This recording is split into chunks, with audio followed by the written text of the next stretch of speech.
Ya, kembali lagi di Landstalk pemirsa, masih bersama narasumber kami dan kita kembali ke Pak Adi Mahfud dari Kadin. Pak Adi masih bersama kami, Pak? Ya, Mbak Dakri. Iya, Pak Adi. Kalau misalnya kita lihat juga ini mulai setahun kemarin pegawai swasta juga bisa mendapatkan pensiun mereka nantinya karena sudah ada iuran wajib pensiun seperti itu.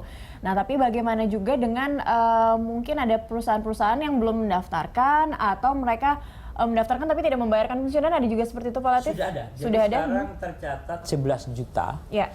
yang aktif membayar iuran 8,6 juta. Jadi sudah ada Tapi ada 2,4 yang sudah Oke, nonaktif. baik. Nah, bagaimana yang non-aktif seperti itu pengawasannya, Pak Adi?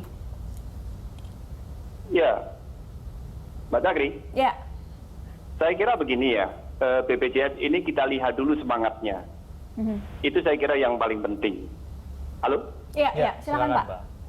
Iya. Tadi apa ininya?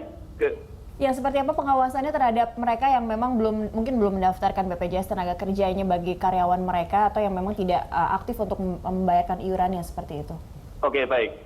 Mbak Dakri, jadi persoalannya seperti ini. Sebetulnya persoalan pengusaha itu sangat banyak ya. Apalagi yang sangat utama dulu sudah diberlakukan saat ini 2015 juga pertengahan. Hal yang sama juga diberlakukan yaitu tentang masalah e-faktur. Jadi e-faktur ini juga dirasa sangat memberatkan oleh pengusaha. Ya, terutama pengusaha swasta ya dalam hal ini. Nah, terus yang kedua juga diberlakukan juga begitu wajibnya juga BPJS itu sendiri ya, dan ruang lingkupnya begitu luas gitu ya, BPJS, wabil khusus BPJS Ketenagakerjaan. Nah, sebetulnya kalau dilihat penting tidaknya itu saya kira juga sangat penting kedua-keduanya. Ya, lalu pengawasannya bagaimana, Pak? Dari Kadin sendiri mungkin terhadap perusahaan-perusahaan untuk mereka apakah ada ada teguran atau seperti apa agar karyawan mereka memang benar mendapatkan potongan dari jaminan pensiun seperti itu? Oh iya ya, saya kira gini, teguran itu secara otomatis.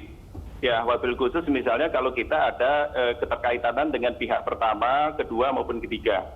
Jadi pengusaha ini ya tadi itu ya, dengan adanya satu beban-beban hal tersebut, jadi misalnya kita, ini real saja ya, kita konkret saja, saya tidak mau berteori ya. Misalnya kita mau mengajukan invoice ke klien, itu secara otomatis kita harus melampirkan e-faktur, melampirkan juga bukti BPJS sudah dibayar. Adapun jika kita belum melampirkan hal tersebut, itu semua jadi piutang. Nah, itu kendala-kendala.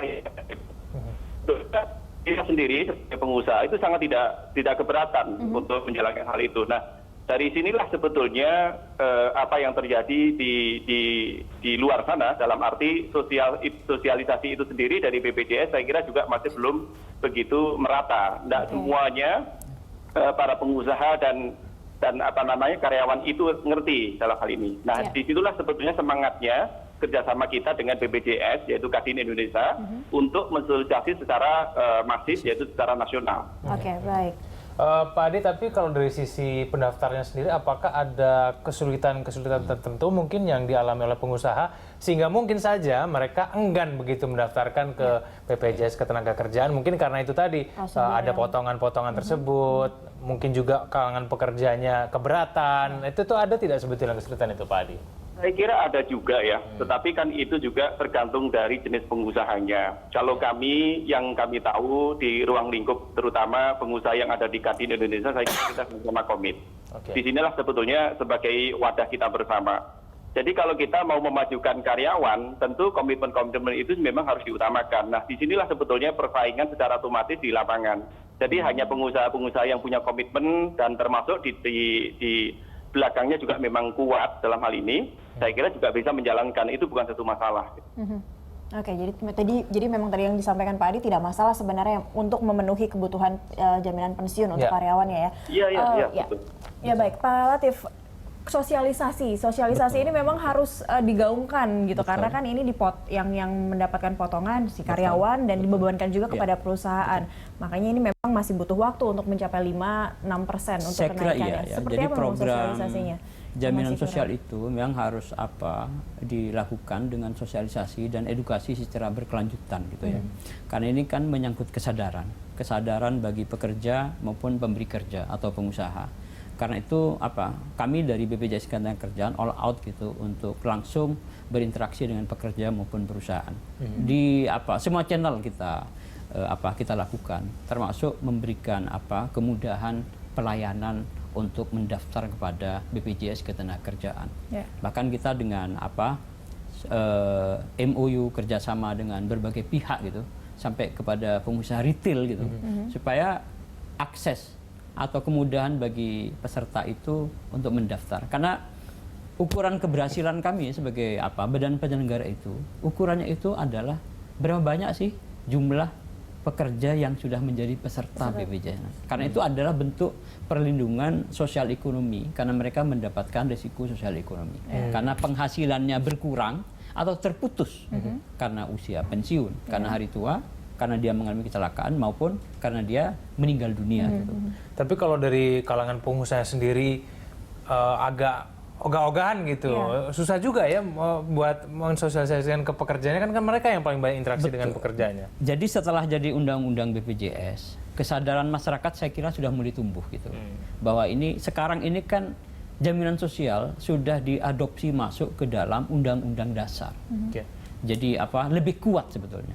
Bahkan ketika jadi badan penyelenggara jaminan sosial, bukan lagi BUMN, ditingkatkan levelnya sampai ke di bawah presiden. Itu artinya supaya misi jaminan sosial itu lebih mudah dipahami dan lebih otoritatif gitu, sampai kepada pekerja gitu. Karena ini jaminan sosial itu bagian dari human right. Jadi semua negara itu punya program ini. Dan kalau mengabaikan program ini, tidak menjalankan program, ini dianggap pelanggar HAM. Berarti khususnya untuk yang informal, Pak Latif, jika karyawan ini bisakah mengadukan misalnya perusahaan yang mereka mungkin usaha informal mereka, jika mereka belum mendapatkan hak BPJS Ketenagakerjaan, apakah karyawan bisa melaporkan? Bisa melaporkan ya. Jadi kita sudah memiliki akses ya. Orang bisa mendaftar misalnya lewat e-registration gitu. Klaim bisa lewat secara elektronik gitu. Kita mengembangkan layanan juga secara digital gitu.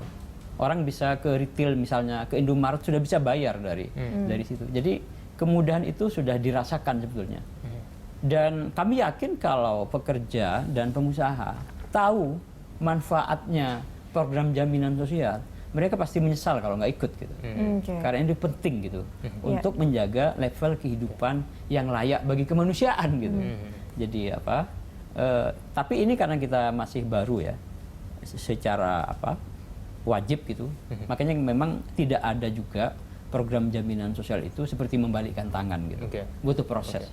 Nah ini Pak Latif, ini proses untuk menaikkan ke 5 secara bertahap lalu kemudian nanti 8 itu sudah bisa diumumkan ke publik belum? Kira-kira kapan nih pastinya supaya mungkin pengusaha ada ancang-ancang nih? Kalau sosialisasi juga ya. Kita kembali ke aturannya ya. Di aturannya di PP nomor 45 itu 2015 paling cepat 3 tahun. Mencapai 8-nya? Bukan. Bertahap. Bertahapnya itu. Jadi dievaluasi paling cepat 3 tahun. Jadi nanti begitu 2017 atau 2018 baru dievaluasi. Apakah perlu dinaikkan lagi atau tidak? Kecukupan dananya seperti apa, pertumbuhan ekonominya seperti apa gitu. Itu akan dikaji secara komprehensif dan pasti melibatkan tripartit. Itu pengusaha, pekerja dan pemerintah gitu. Sehingga fair. Karena penyelenggaraan jaminan sosial itu karena sudah menyangkut dana publik dan jangka panjang ya, maka harus rasional. Jadi nggak mungkin tiba-tiba gitu taunya bulan depan. Tidak mungkin lah kita. Tapi sebagai badan penyelenggara kita harus menyampaikan dong kondisi. Nanti 3 tahun sudah waktunya dong dihitung gitu. Boleh dong kita mulai ancang-ancang mulai sekarang. Karena kalau mendadak nanti yang merenggut mungkin karyawan. Iya dong. Pekerja, pengusaha dong. Kita tahu lah tantangan pengusaha itu luar biasa. Pak Adi, sebelum jeda satu pertanyaan Pak Adi, untuk ini memang sosialisasi dan masih ada jangka waktu mungkin sampai maksimal 3 tahun seperti itu. Formulasi yang tepat mungkin yang bisa berapa persen yang ditanggung oleh perusahaan dan berapa yang akan dikenakan potongan terhadap karyawan, kira-kira mungkin sudah ada gambaran seperti itu, Pak? Tadi saya kira sudah disampaikan sama Pak Abdul Latif ya. Saya kira hal-hal seperti itu juga sudah normatif.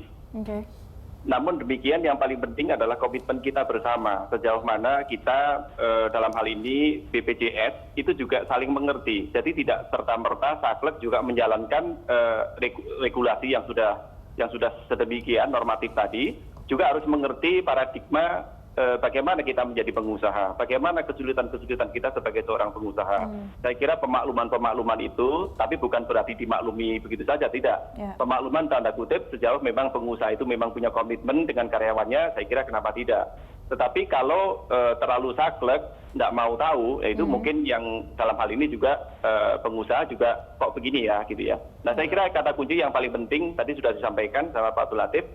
Seandainya pengusaha dan karyawan tahu, saya kira bagus. Nah, seandainya ini saya kira juga perlu kita garis bawahi, yang seharusnya kita sosialisasi itu juga perlu komitmen bersama. Kita di Kadin juga ada ALB, yaitu anggota luar biasa Kadin, dan seluruh asosiasi itu bernaung di bawah Kadin Indonesia. Itu juga saya kira penting. Nah, jika dalam hal ini kita juga antara pengusaha dengan karyawan itu juga sama-sama kita menyadari bahwa hidup layak itu memang sangat penting, saya kira juga tidak ada suatu keberatan, baik itu naik berapa persennya segala macam. Yang penting sejauh itu memang proporsional dan memang tidak saling memberatkan satu dengan yang lainnya, kenapa tidak gitu. Oke, baik. Kita akan jeda dulu, nanti kita akan lanjutkan di segmen berikutnya. Pemirsa tetaplah bersama kami di Lunch Talk.